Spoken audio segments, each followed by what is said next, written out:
maneira de marcar sem a bola, os retornos eram diferentes. Só que ali era a maior zona de conforto do Brasil, que era, o que você quer fazer? Você joga, o Gabigol faz um favor aqui e tal, todo mundo convencido, e o Flamengo jogou. Agora, com o Vitor Pereira não vai ser assim. Só que ele tem pouco tempo para transformar o Flamengo num híbrido entre o que era do Dorival e o dele. Porque eu acho que o dele ainda vai vir depois do Mundial. Este aqui é um Flamengo para tirar da pré-temporada, reunir aquilo que funcionava com o Dorival dentro daquilo que o Vitor Pereira acredita para surgir um outro Flamengo. Existe um Flamengo até o Mundial de Clubes e depois o Flamengo que nós temos que esperar para ver exatamente qual é. Até porque o mercado ainda está aberto, o Flamengo atua vigorosamente, né? O Flamengo não vai com pé mole no mercado. As contratações são contratações pesadas, como foi a do Gerson agora. Só que ele veio, tem o Thiago e tem o Gerson. Eu tenho a Arrascaeta, tenho o Everton. Tenho o Gabigol, tenho o Pedro. Tá bom. E a largura do time? É isso. Isso no manual de qualquer treinador, principalmente os portugueses, a profundidade aqui, a largura. Aí tem o Varela, não dá, né? O pessoal tá saudade do Rodinei. Nossa, né? Jogou muito mal hoje. Não dá. Foi o pior do e o Flamengo. Mateuzinho no banco. O Ayrton Lucas também não ocupou esse espaço do lado esquerdo. Então você tem todo mundo se associando pelo centro.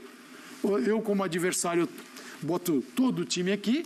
Tanto é que, fica mais fácil jogar, não jogar pelos lados. Conta-se, acho que nos dedos de uma mão, o número de toques do Pedro na bola no primeiro tempo. Exato. Então, ela não chegou no centroavante do time, que é um cara que... E o Pedro não é o centroavantão, ele é o cara que participa ele não depende da bola chegar na área para ele jogar normalmente. Mas ele não jogou. E o dos lados, né? Que também é para um jogador como ele, a jogada de lado ela é importante. E sem a bola, o Everton volta pela direita, a Arrascaeta pela esquerda, ficam o Pedro e Gabigol num 4-4-2. Aí que o losango vai para o espaço. Porque é o seguinte, Arrascaeta, precisa de você aqui, não dá para voltar com os três olhando e os três no meio de campo se matando para marcar. Porque você está treinando para enfrentar quem? Primeiro o Palmeiras, depois o Real Madrid. Se você jogar desse jeito, você pode apanhar dos dois, mesmo na má fase do Real Madrid.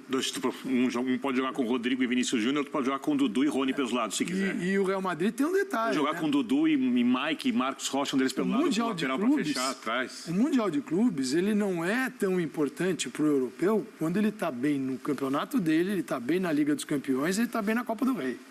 Agora, quando você toma 3-1 do Barcelona na final da Supercopa, você tem ali uma Liga dos Campeões que é complicadíssima. E você não está em primeiro no espanhol, você toma um pau no Mundial de Clubes, a casa cai para o Ancelotti. E os espanhóis gostam do Mundial também. Tem então, isso. é outra pegada.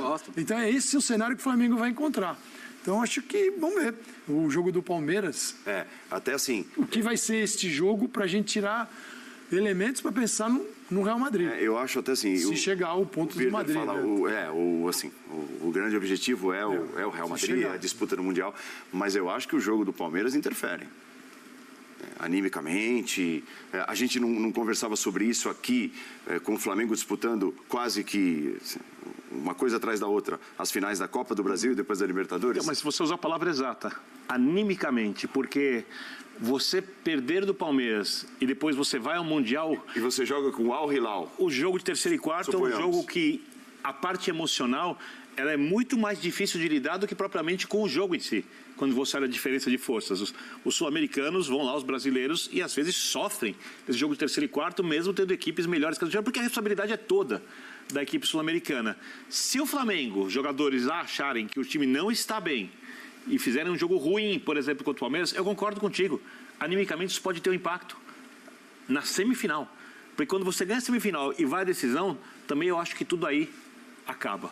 Porque a responsabilidade vai toda para o outro lado. Sim. E aí, se for realmente contra o Real Madrid, o Flamengo estiver na final e o Real Madrid também passar na semifinal, ganhar do Real Madrid em si, tivesse o Real Madrid um time ruim, tem esse time do Real Madrid numa fase ruim, ou o timaço do Real Madrid que o Real Madrid tem e não joga um futebol de timaço, tanto faz, porque é muito grande.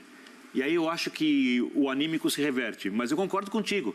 É muito mais uma questão anímica. E para a questão anímica funcionar, se você jogar melhor, você tem mais chance de você ganhar o jogo. Se você ganhar o jogo, você muda a questão anímica. A gente está falando de uma coisa meio óbvia assim, no futebol. Mas eu concordo contigo. O impacto é esse.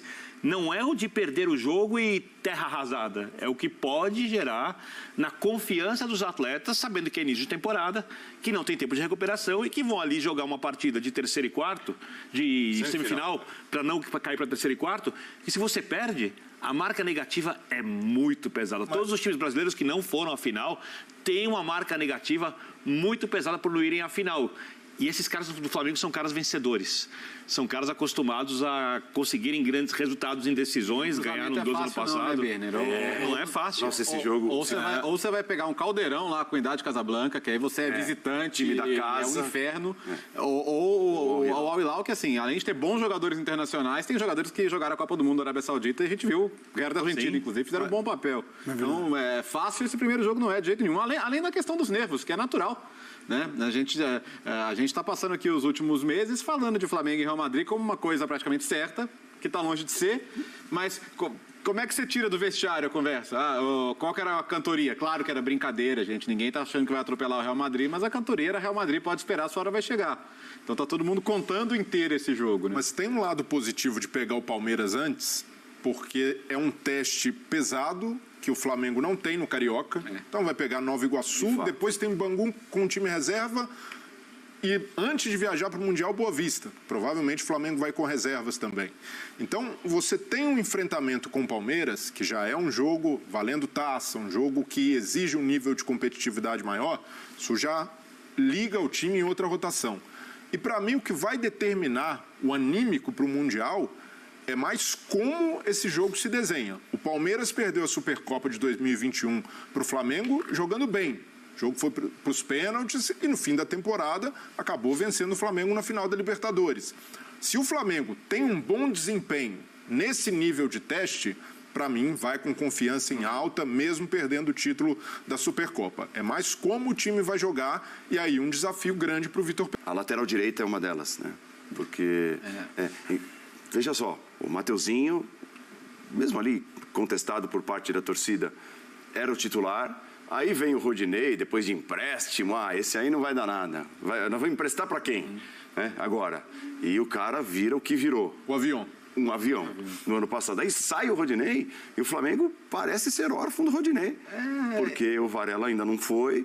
E o Mateuzinho... E pedem o Mateuzinho de volta. Não, e o Mateuzinho agrada mais que o Varela. Sim. Algo impensável também. O Mateuzinho entrou melhorando o setor nos dois jogos. Né? Nos dois jogos. O ponto que acho que a dúvida aqui é Ayrton Lucas do outro lado, não é o Felipe Luiz. Quando for o Felipe Luiz...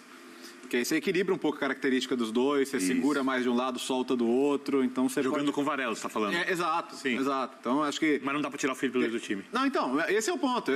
O ponto em que eu vou chegar é com o Felipe Luiz é mais fácil meter o Mateuzinho no time. Isso. Né? Então, eu acho que é natural, tendo o Felipe, você soltar o Mateuzinho, porque de fato, assim, nos jogos, tudo bem, é começo de ano e tudo mais, mas...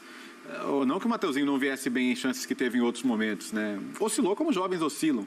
Mas nos dois jogos a diferença foi muito gritante. Mas, assim, para mim, os problemas, a gente está falando de um jogo de hoje, o outro jogo já não foi assim. Mas tudo do Flamengo nesse momento está vinculado ao tempo. Isso. Ao tempo, tempo de trabalho. Você tem o Abel, vai pegar o Palmeiras? O Abel chegou em novembro, né, de 2020. Tá, estamos em 2023, mais de 2 anos. É completamente diferente de quem não está 2 meses. Não dá para comparar. Não dá para você cobrar no mesmo nível. Perfeito. É impossível, até nessas questões. Ele tem que ver como é que ele chegou no Corinthians. Chegou no Corinthians, primeira escalação dele, ele repetiu o time que a gente no linha falava, esse time não joga. Com os 4 não joga. Era Renato, era Juliano. E apanhou na Bolívia, né? Pro Always Red. Isso, mas contra o São Paulo ele foi assim. Ele jogou com a média de idade altíssima. Altíssima na altitude. Ele estreou contra o São Paulo assim, com um time que não... Mas ele foi vendo. E esse Flamengo, ele está nesse... Não é um dilema. Ele sabe os passos que ele tem que dar. As transformações não são radicais até enfrentar o Mundial de Clubes. Mas também não podem ser mínimas. Precisam ser dentro daquilo que ele acredita que vão melhorar o Flamengo. Agora, quanto tempo o Flamengo vai precisar para melhorar nesse sentido que ele acredita? Porque o que ele não poderia fazer é fazer... O Vitor Pereira, esse é o Flamengo do Dorival. Não posso fazer nada agora, estou esperando o Mundial. Aí joga no colo, aí ele joga no colo da diretoria, bomba. Fala assim, mas vocês trocaram, está fazendo a mesma coisa. Mas é que o ponto que esse Flamengo, para mim, nesse estágio inicial, não me parece... Nossa, Vitor Pereira bagunçou o time. Não fez nada. Não é nada. Não tem. O time, taticamente, está organizado... Para mim é mais uma questão individual, dos jogadores ainda fora de ritmo. O Marinho na lateral esquerda, o Marinho é só uma questão de causar na internet. Não tem outro sentido. Você quer causar. E circunstancial. Ele chegou no banco, ele está lá. Pouco tempo. Se ele chega e morre... E o time empatando com 0-0, ele morre com todo mundo no banco. Ele falou, Matheus, levantaram 3. O Mateuzinho, o Mateuzão e o Matheus França. Quem, professor? Os 3. Aí tá bom, os 3 pro jogo. Ele melhorou um lado que não era inexistente, lado direito com o Mateuzinho, na esquerda ele falou, vou botar atacante aqui, cara, o time, o Madureira não sai, não é que ele inventou um lateral esquerdo, ele grudou um atacante